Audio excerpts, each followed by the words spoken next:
Imagine a king, crowned, powerful, the very image of authority, yet never truly safe, even within the stone walls of his own castle.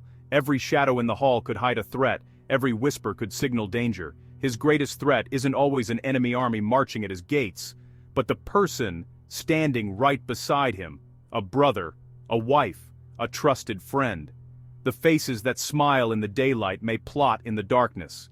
In medieval politics, betrayal was a weapon as deadly as any sword and often far more subtle. A single act of treachery could topple a dynasty or end a reign overnight. These aren't just tales of the distant past, they reveal the human engine that drives history forward. The ambitions, fears, and desires of individuals shape the fate of nations. Beneath the surface of grand battles and sprawling empires are people fueled by ambition, jealousy, and revenge. Every feast, every council, every alliance hides a web of secrets and shifting loyalties. A single slight or grudge could unleash chaos, redrawing the map of Europe in a single night. The balance of power was always fragile, always at risk of being shattered by personal vendettas.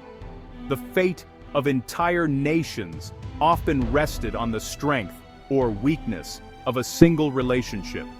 Trust was a rare and precious thing, easily broken and impossible to fully restore. Even today, the motives remain the same: power, injustice, and the willingness to betray for personal gain. The lessons of the past echo in the corridors of power now as they did then.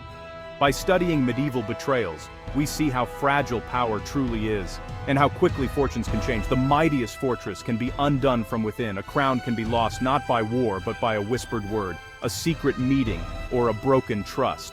The true danger often comes not from outside but from those closest to the throne. These stories expose the dark side of loyalty, and how quickly trust can turn to treachery. In the end, the knife in the dark is always sharper than the sword on the battlefield. Medieval Europe was a patchwork of kingdoms, each with its own unique customs and traditions, yet all were bound by a common thread. These realms were held together by feudal oaths, solemn promises that dictated the very structure of society. Power flowed through personal promises, land for loyalty, sealed by sworn word. These agreements were the lifeblood of the feudal system. Marriage was the ultimate political tool, binding families and forging alliances that could alter the balance of power. But these family ties were double-edged, a source of strength but also a fatal weakness, as loyalties could shift with the wind. A dispute between cousins could ignite a continent-wide war, dragging entire kingdoms into conflict. Communication was slow, rumors rampant, and trust was rare. News traveled at a snail's pace, often distorted by the time it arrived. Betrayal wasn't just personal, it was an attack on the very fabric of society, threatening the delicate balance of power.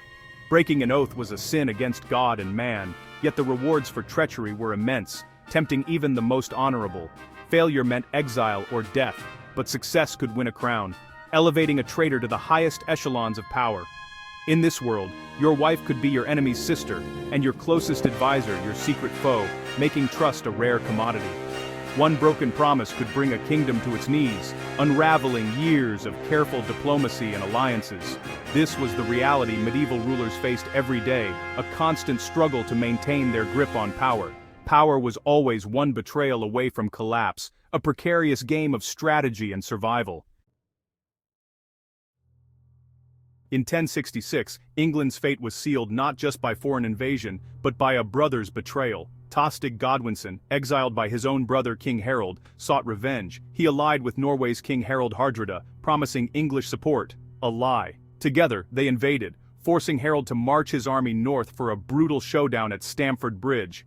Before battle, Harold offered Tostig a share of the kingdom if he surrendered. Tostig refused. The result, both Tostig and Hardrada were killed, but Harold's army was left battered. Days later, William of Normandy landed in the south. Tostig's betrayal didn't win him a crown, but it fatally weakened England. The Norman conquest followed, forever changing English history.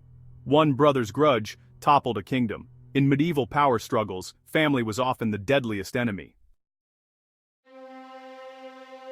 Eleanor of Aquitaine, queen, duchess, and political mastermind, was one of the most formidable women of the Middle Ages. Her intelligence and ambition set her apart, but they also led her down a dangerous path. Eventually, she turned against her husband, King Henry II, in a move that would shake the very foundations of the English crown.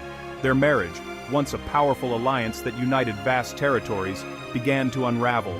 Henry's refusal to share power with their ambitious sons, and with Eleanor herself, created a rift that could not be healed. The royal couple's partnership became a battlefield of wills, with each side growing more distrustful and resentful. In 1173, Eleanor made a bold and dangerous decision. She encouraged her sons, young princes hungry for power, to rebel against their father. Together, they joined forces with the King of France, hoping to topple Henry's rule and claim their own destinies. The revolt exploded across England and France, igniting a wave of violence and unrest. Armies clashed in bloody battles, villages burned, and the very fabric of the kingdom was threatened. Henry's vast empire teetered on the brink of collapse. Eleanor, determined to see her plan succeed, attempted a daring escape to Paris in disguise, but her efforts were thwarted. She was discovered and captured before she could reach safety. Henry responded with ruthless efficiency. He crushed the rebellion, forced his sons to kneel in submission, and imprisoned Eleanor in a remote castle. For 16 long years, she remained a prisoner, her fate a warning to others who might challenge the king. The revolt failed, but the royal family was left shattered. Mistrust and betrayal poisoned their relationships, leaving scars that would never fully heal. Eleanor's actions unleashed chaos that rippled through the kingdom.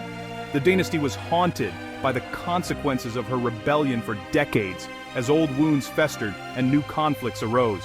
Her rebellion was born from years of humiliation and frustration, but its impact was seismic. The shockwaves of her defiance would be felt for generations. Even the mightiest families could be torn apart from within, their legacies threatened by their own ambitions and betrayals. In the Middle Ages, a queen's betrayal was not just a personal matter. It could shake an entire empire, changing the course of history. Power and loyalty were always at war, locked in a dangerous game where the stakes were nothing less than the fate of a kingdom.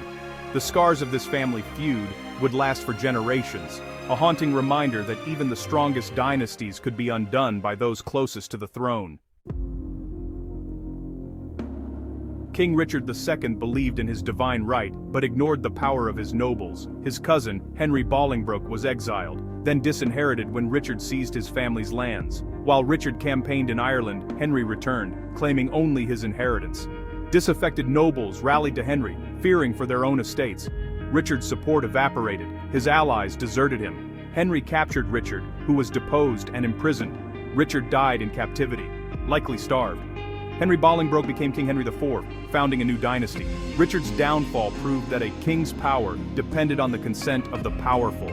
Betrayal didn't need swords, just the quiet turning of allies. The Wars of the Roses would soon follow, born from this act of family treachery. In medieval England, even a king could lose everything overnight. Power was never truly secure. Florence, 1478. The Medici family ruled the city, but enemies plotted in the shadows. The rival Pazzi family, with the Pope's support, planned to assassinate Lorenzo and Giuliano de' Medici during High Mass. On Easter Sunday, the attack began. Giuliano was killed, but Lorenzo survived, wounded. The conspiracy collapsed instantly.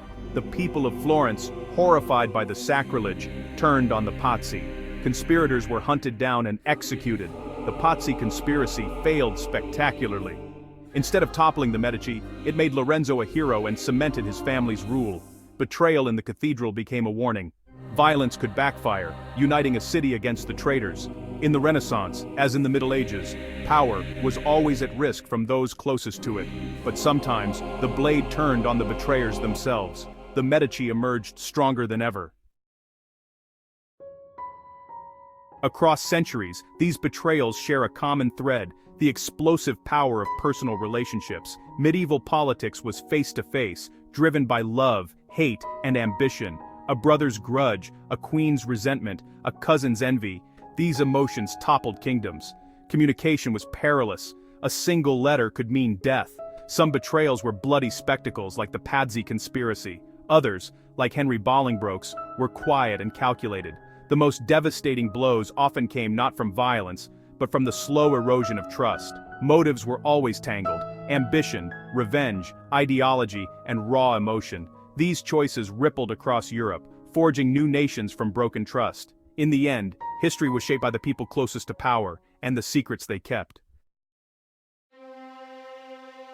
Medieval betrayals reveal a timeless truth. Power is fragile. A king's authority depended on a web of relationships. Once torn, it vanished. Richard II's crown was lost not by battle, but by the loss of trust. Harold's army was strong, but his brother's betrayal doomed him. The greatest turning points in history were born from intimate conflicts. The shock comes from the violation of sacred bonds, family, marriage, loyalty. These stories endure because they are human tragedies, not just political coups. The people closest to a ruler held the sharpest knives.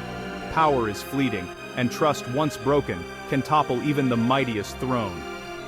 The lesson: no leader is ever truly secure.